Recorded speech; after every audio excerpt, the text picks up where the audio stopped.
Hello student, कैसे हो सभी। उम्मीद करता हूँ बेटा सभी ठीक होंगे। एक बार फिर से स्वागत है आपका अपने यूट्यूब चैनल पैशन केमिस्ट्री पर। ठीक है, तो आज का हमारा जो टॉपिक रहेगा वो रहेगा इवेपरेशन पर। किस पर रहेगा? इवेपरेशन पर। तो इससे जो लास्ट वीडियो था मैंने वो उसमें आपको बताया था कि हम जो नेक्स्ट टॉपिक लेके आने वाले हैं वो इवेपरेशन पर रहेगा। और लास्ट वीडियो में हमने डिस्कस किया था, मतलब ये किस पर किया था?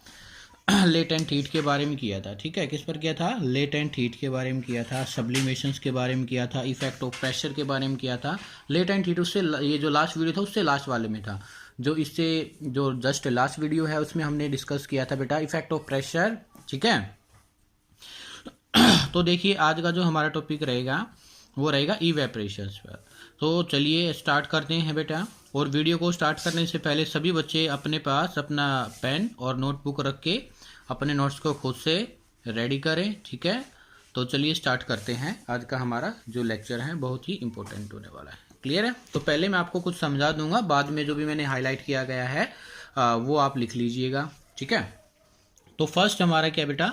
डेफिनेशंस ऑफ इवेपरेशंस होता क्या है बताइए। जनरली आपने देखा होगा क्या कि अगर हमने एक बाउल में किसी भी बर्तन में क्या किया, कुछ पानी लिया और उसको कुछ टाइम के लिए धूप में रख दिया बेटा। क्या किया? धूप में रख दिया। ठीक है, तो देखो मैं यहाँ पर एक बाउल बना रहा हूँ। ठीक है, ये हमने बाउल लिया। ठीक है, इसमें हमने क्या किया? वाटर लिया। ठीक है, क्या लिया मैंने? वाटर लिया। ठीक है, क्लियर है? ये बाउल है और इस बाउल में बेटा क्या है आपके पास? पानी है। क्या है? पानी है। क्लियर है? वाटर है इसमें और इसको मैंने सनलाइट में रख दिया। सनलाइट। तो आप कुछ टाइम के बाद देखोगे कि जो बाउल में हमारा वाटर था उसका लेवल हमारा सिर्फ इतना ही रह चुका है। कुछ टाइम के बाद अगर आप इसको पूरा दिन रख दोगे तो क्या है? कंप्लीटली पानी क्या हो जाएगा? इवेपरेट हो जाएगा। यहाँ पर वाटर जो था बेटा यहाँ किस फॉर्म में था? लिक्विड फॉर्म में। किस फॉर्म में था? लिक्विड फॉर्म में। लेकिन जो अब यहाँ पर जो इसका लेवल पहले तो इतना था, अब डिक्रीज हो गया, इतना हो गया। तो जो ये वाला जो स्पेस बचा हमारे पास वैकेंट, इसमें क्या हो गया? जो वाटर था वो किस फॉर्म में कन्वर्ट हो गया बेटा? वेपर्स फॉर्म में। किस फॉर्म में कन्वर्ट हो गया? वेपर्स की फॉर्म में। यानी कि क्या बन गई उसकी? वेपर्स बन गए, स्टीम बन गई है। तो इसी को हम क्या कह रहे हैं? इवेपरेशन। क्या कह रहे हैं हम इसको? इवेपरेशन। तो कैसे डिफाइन कर सकते हैं हम इसको? The process of liquid, the process of a liquid change into vapours. ठीक है, the process of the process of a liquid changing into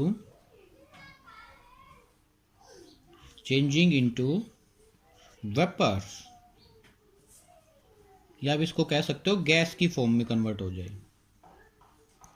gas कब हुआ ये प्रोसेस? Even below it's. क्या ये आपने देखा कि ऐसा प्रोसेस हुआ, ये पानी जो इसमें डिक्रीज हुआ है, क्या यहाँ पर पानी बॉईल हुआ था? नहीं। तो बॉइलिंग नहीं हुआ तो क्या होगा? हम उसको कहेंगे even below it's boiling point. Boiling point मतलब लिक्विड का वेपर्स में चेंज होना उसके बॉइलिंग पॉइंट से नीचे। ठीक है, बॉयल वो हुआ ही नहीं, उसको हम कहेंगे इज कॉल्ड इवेपोरेशन। क्या कहेंगे हम उसको? इवेपोरेशन। क्या कहेंगे बेटा? हम उसको इवेपोरेशन कहेंगे। क्लियर है इतना आपको? तो क्या कहा मैंने आपका कि लिक्विड का गैस में या वेपर्स में कन्वर्ट होना उसके बॉइलिंग पॉइंट से नीचे, उसको हम कहेंगे बेटा इवेपोरेशन। तो क्या है? Evaporation of liquid can takes place even it, room temperature भी हो सकता है जो आपका नॉर्मल रूम टेम्परेचर पर रख दो, लेकिन उस प्रोसेस में आपका क्या होगा? टाइम ज्यादा लगेगा। ठीक है, ओके। और एक बात बताना मेरे को, आपको क्वेश्चन में पूछ रहा हूं मैं, जो ये इवेपरेशन हो रहा है बेटा, तो क्या इसके लिए कुछ लेटेंट हीट की रिक्वायरमेंट होगी? यस। क्या होगी? Yes. Whether the temperature at which evaporation takes place, whether चाहे वो रूम टेम्परेचर है, चाहे हम उसको हीट कर रहे हैं, कुछ भी है, what ever whatever be the temperature at which क्या होगा, evaporation takes place, the latent heat, important है बेटा ये नोट आपके लिए, the latent heat of vaporization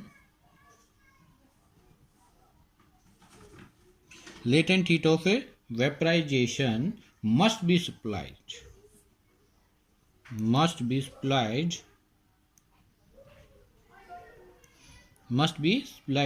whether a liquid change into vapors, must be supplied whether, ऐसे लिख देते हैं, whenever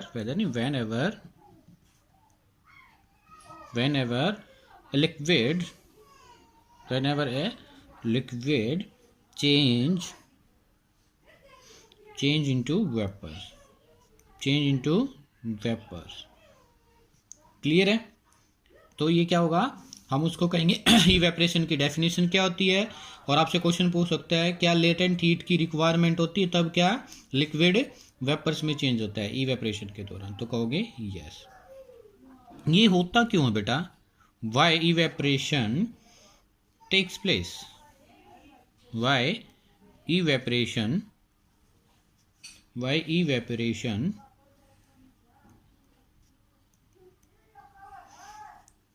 टेक्स प्लेस, क्यों होता है, इसको हम एक्सप्लेन करेंगे। देखिएगा, देखो हमारे पास, मैं फिर से एक बाउल बनाता हूं, ठीक है, और अब मैंने ये क्या है, वाटर के पार्टिकल दिखा दिए। क्या दिखा दिया मैंने आपको, वाटर के पार्टिकल, ये वाले। एज्यूम कीजिएगा मैंने इसमें जो वाटर के पार्टिकल हैं वो 10 पार्टिकल दिखाए। कितने पार्टिकल दिखाए, 1 2 3 4 5 6 7 8 9 10 पार्टिकल मैंने वाटर के दिखा दिए। समझ पा रहे ना बेटा, क्लियर अभी तक। तो इसमें से मान लो कि हमारे पास 6 जो पार्टिकल होंगे, हमने क्या किया, ये वाटर के 10 पार्टिकल दिखा दिए। कितने पार्टिकल दिखाए हैं, 10 पार्टिकल।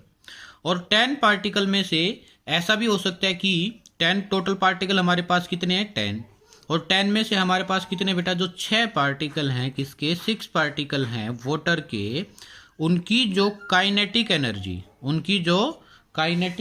है वो क्या है, ज़्यादा। मतलब kinetic energy of 6 particle is high. क्या बेटा, इज हाई, मतलब 6 पार्टिकल की जो है ना काइनेटिक एनर्जी हाई है एज कंपैरिजन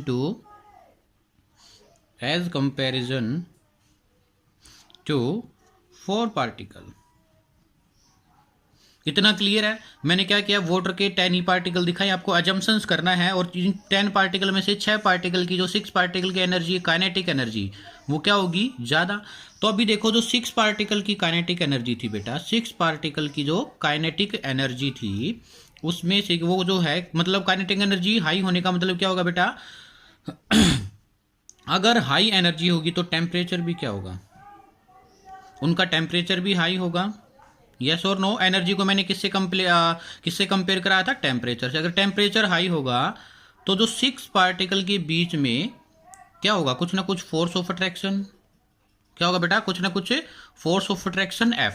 तो वो 6 का जो पार्टिकल हैं उनकी काइनेटिक एनर्जी हाई है, उनका टेम्परेचर भी हाई होगा, तो क्या करेगा, वो जो फोर्स ऑफ अट्रैक्शन है 6 पार्टिकल के बीच में, उसको क्या कर लेगा, जल्दी से, यानी कि ओवरकम कर लेगा, क्विकली ओवरकम। मतलब क्या करेगा, उसको ओवरकम का मतलब क्या कर लेगा जो फोर्स ऑफ अट्रैक्शन है उसको क्या कर देगा, F, फोर्स ऑफ अट्रैक्शन को क्या करेगा, डिक्रीज करेगा। क्या करेगा बेटा, डिक्रीज करेगा। क्लियर है, force of attraction is decreases, आप ऐसे भी लिख दो, इज डिक्रीजेज। क्लियर है।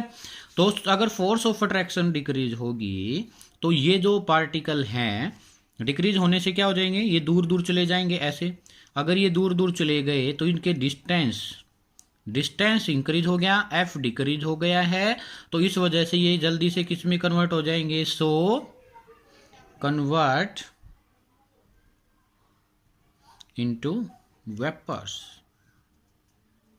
इसी वजह से धीरे धीरे सभी आप पार्टिकल्स पहले तो 6 जाएंगे, फिर कहाँ जाएंगे, थोड़ा सा और हीट ये सराउंडिंग से ले लेंगे, तो और हीट सराउंडिंग से ले लेंगे, तो फिर ये सारे के सारे धीरे धीरे कहाँ जाने लग जाएंगे, वेपर्स फॉर्म में। तो कंप्लीटली जो आपका ये बाउल है कुछ टाइम के बाद क्या हो जाएगा, एम्प्टी हो जाएगा, खाली हो जाएगा। समझ आया? देखो मैं फिर से बता रहा हूँ बेटा कि हमारे जो पास क्या होता है, वाटर लिया हमने, इसमें कुछ पार्टिकल जो कि हमने अज्यूम किया था टोटल 10 है, उसमें से कुछ पार्टिकल मैंने अज्यूम कर लिया 6, उनकी काइनेटिक एनर्जी क्या हो जाएगी, हाई, और काइनेटिक एनर्जी हाई होने की वजह से उनका टेम्परेचर क्या है, ज़्यादा हो जाएगा। मतलब काइनेटिक एनर्जी हाई का मतलब क्या बेटा, वो जल्दी से ऐसे फास्टली मूव करने लग जाएंगे, ऐसे फास्टली मूव करने लग जाएंगे।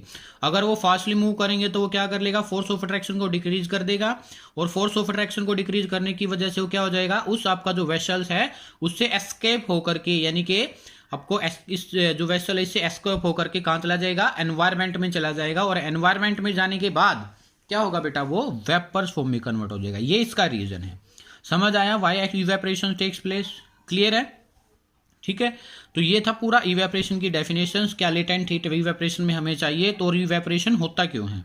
क्लियर है ये 3 टॉपिक आपको? ठीक है, तो अब देखते हैं फैक्टर अफेक्टिंग।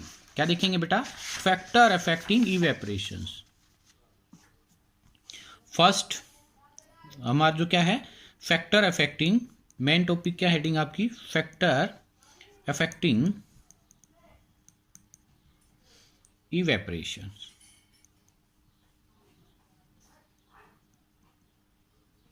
कौन कौन से फैक्टर हैं जो कि इवेपोरेशन को अफेक्ट करेंगे, प्रभावित करेंगे। तो हमारा फर्स्ट क्या होगा बेटा, टेम्परेचर। First is temperature. अब एक बात बताओ, जैसे ही मैं टेम्परेचर को क्या करूंगा, इंक्रीज, मतलब टेम्परेचर का इफेक्ट पड़ रहे हैं हम, ठीक है। If temperature increases, if T for temperature, और ये मैंने ऐसे एरो का साइन बनाया, इसका मतलब क्या है, इंक्रीज। अगर मैंने टेम्परेचर को इंक्रीज किया तो क्या होगा, काइनेटिक एनर्जी ऑफ पार्टिकल क्या हो जाएगी, वो भी इंक्रीज हो जाएगी। अगर काइनेटिक एनर्जी इंक्रीज होगी तो फोर्स ऑफ अट्रैक्शन, यानी कि सॉरी ऐसे लिख सकते हो, मोमेंट ऑफ पार्टिकल क्या हो जाएगा, बोलो बेटा, इंक्रीज हो जाएगा। अगर मोमेंट ऑफ पार्टिकल इंक्रीज होगा तो फोर्स ऑफ अट्रैक्शन क्या होगा, फोर्स ऑफ अट्रैक्शन क्या होगा बेटा जी, बोलिएगा, फोर्स ऑफ अट्रैक्शन डिक्रीज। ये साइन क्या है, डिक्रीज का। क्लियर है? अगर फोर्स ऑफ अट्रैक्शन डिक्रीज हुआ तो जो लिक्विड स्टेट में था पार्टिकल, लिक्विड स्टेट, ऐसे लिख रहा हूं मैं, लिक्विड स्टेट थी, वो किस में कन्वर्ट हो जाएगी, वेपर्स फॉर्म में कन्वर्ट हो जाएगी। कैसे, इजीली से कन्वर्ट हो जाएगा। When temperature increases, kinetic energy of particle increases, so moment of particle also increases, hence force of attraction decreases between the particle, therefore liquid state change into vapor state easily। ठीक है। इसके बाद है हमारा surface area. Second क्या है बेटा, surface area. Surface area, इसको मैं कनेक्ट करना चाहूँगा आपके जो घर पर कोई भी एग्जाम्पल्स लेकर के। आपने देखा होगा कि आपने कपड़े को वॉश किया, अपने कपड़ों को क्या किया, वॉश किया। आप एक एक्सपेरिमेंट भी कर सकते हो बेटा, क्या कि आपको पता भी होगा, जनरली आपकी मम्मी से भी पूछ सकते हैं आप, क्या कि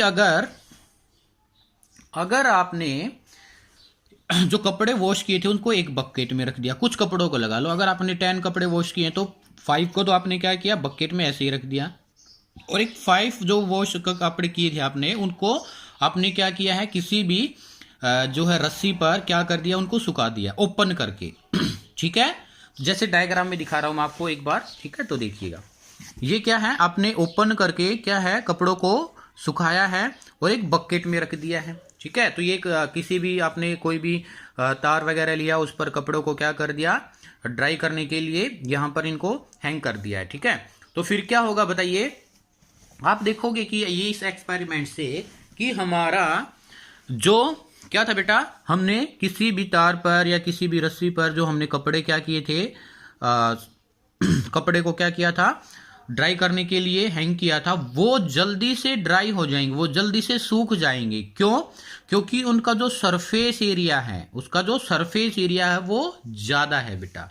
और क्या है, जो बकेट्स में लिया आपने उसमें कम स्पेस है, और कम स्पेस होने की वजह से क्या, वो इजीली से ड्राई नहीं हो पाएंगे। और इससे भी अच्छा एग्जाम्पल्स आप क्या ले सकते हैं बेटा, सुनिएगा बिल्कुल ध्यान से। आपने बिल्कुल एक ओपन बाउल में, ऐसे ओपन बाउल में, ये आपके पास क्या है, ओपन बाउल है कोई भी, इसमें आपने क्या लिया, सेम अमाउंट ऑफ वाटर, मतलब अगर आपने इसमें 20 ml वाटर लिया है, कितना ml वाटर लिया है, 20 ml H2O, और एक आपने कोई गिलास लिया,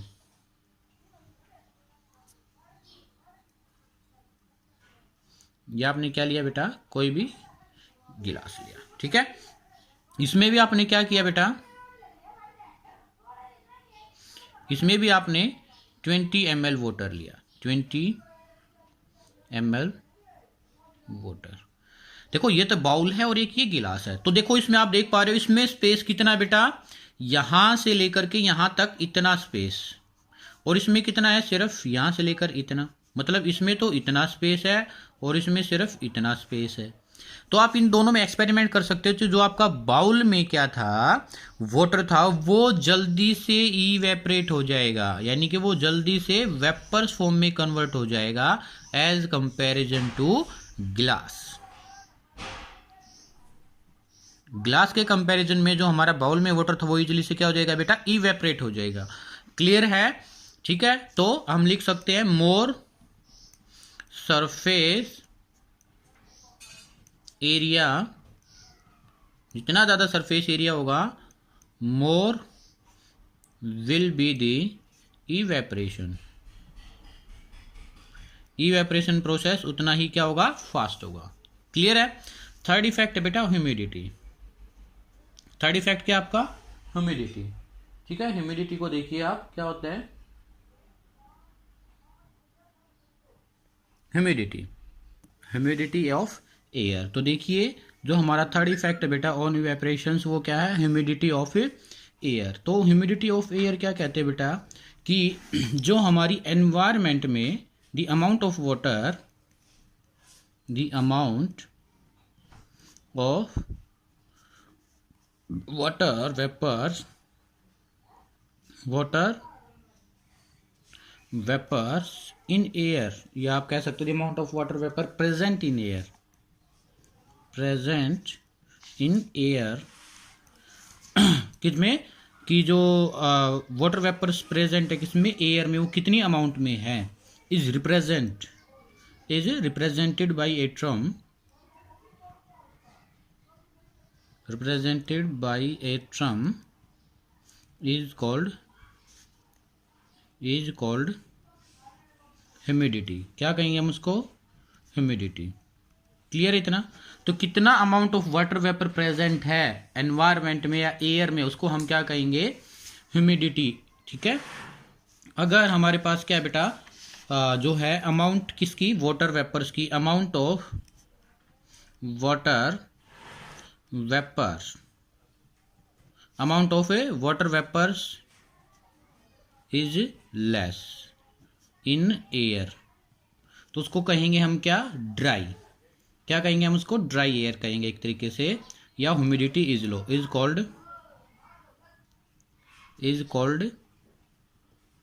ड्राई या लो ह्यूमिडिटी। कहेंगे हम उसको लो ह्यूमिडिटी। क्लियर इतना? ठीक है, अगर अमाउंट ऑफ अगर हमारे पास या हमारे एनवायरनमेंट में अमाउंट ऑफ वाटर वेपर्स बेटा ज़्यादा है, क्या हो, इज मोर। अगर क्या है, मोर, तो उसका एक स्पेसिफिक नेम होता है, उसको कहेंगे हम डैम। क्या कहेंगे, डैम, यानी कि नमी। देखा ना आपने, अगर जो रेनी सीजन होता है वहां पर, अगर क्या बरसात के दिनों में क्या होता है, एनवायरनमेंट में जो वेपर्स हैं वाटर के, उसकी अमाउंट ज़्यादा होती है बेटा। क्या होती है, ज़्यादा, तो आपको नमी यहाँ मतलब चिपचिपाहा रहता है आपका पूरी बॉडी या आपका एनवायरनमेंट, तो उसको कहते हैं हम डैम्प एनवायरनमेंट। क्या कहते हैं अभी? डैम्प एनवायरनमेंट। तो मैंने देखो ह्यूमिडिटी के बारे में बताया है और लो ह्यूमिडिटी के बारे में बताया और डैम्प एनवायरनमेंट के बारे में बताया आपको। क्लियर है? तो ह्यूमिडिटी हमें क्या बताती है? ह्यूमिडिटी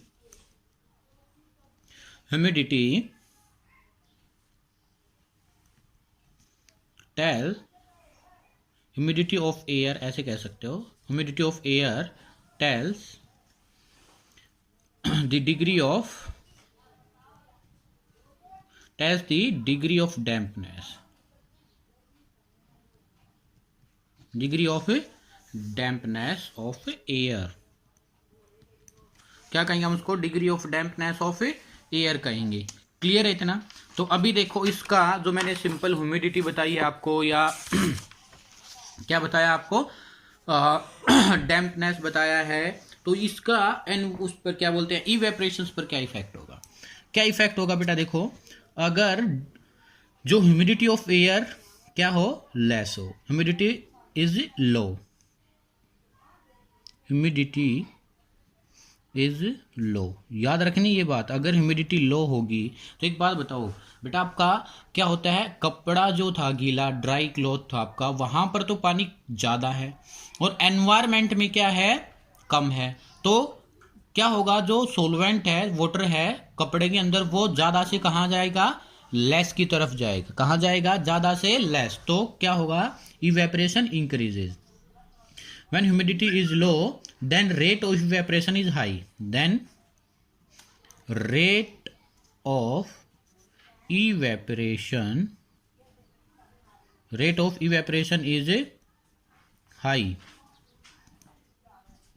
क्लियर है? अगर ह्यूमिडिटी क्या हो या डैम्प हो, आप कह सकते हो when the humidity of air is high, humidity is high, मतलब जो बरसात के दिनों में आपने देखा है आपका जो ह्यूमिडिटी हाई होती है, डैम्पनेस ज़्यादा होती है, तो उस टाइम पर आपके जो कपड़े हैं गीले, वो क्या होते हैं, एक ज़्यादा टाइम लेते हैं ड्राई होने के लिए। ठीक है, तो क्या कहेंगे हम उसको? क्यों? क्योंकि हमारा इवेपरेशन प्रोसेस नहीं हो पाता है, तो उसको हम कहेंगे then the rate of evaporation, then rate of evaporation is low. आपने देखा है सर्दियों के दिनों में हमारा क्या होता है, या जो हमारा रेनी सीजन होता है, उन दिनों में एनवायरनमेंट में जो है वेपर्स वाटर के वो ज़्यादा होते हैं और कपड़ा हमारा क्या है, लेट ड्राई होता है। ये उससे भी एग्जांपल्स आप क्या है कनेक्ट कर सकते हो। क्लियर है बेटा? फोर्थ हमारा इफेक्ट है विंड स्पीड। विंड स्पीड, हवा की जो एक तरीके से स्पीड क्या है, गति क्या है। ठीक है, तो वो देखिए क्या होता है बेटा, जो हमारा rate of evaporation, rate of evaporation, E rate का मतलब क्या है बेटा, जो हमारा पानी है वो कितनी स्पीड से इवेपरेट हो रहा है, वहां रेट का मीनिंग है rate of evaporation. Rate of evaporation of a liquid, increases with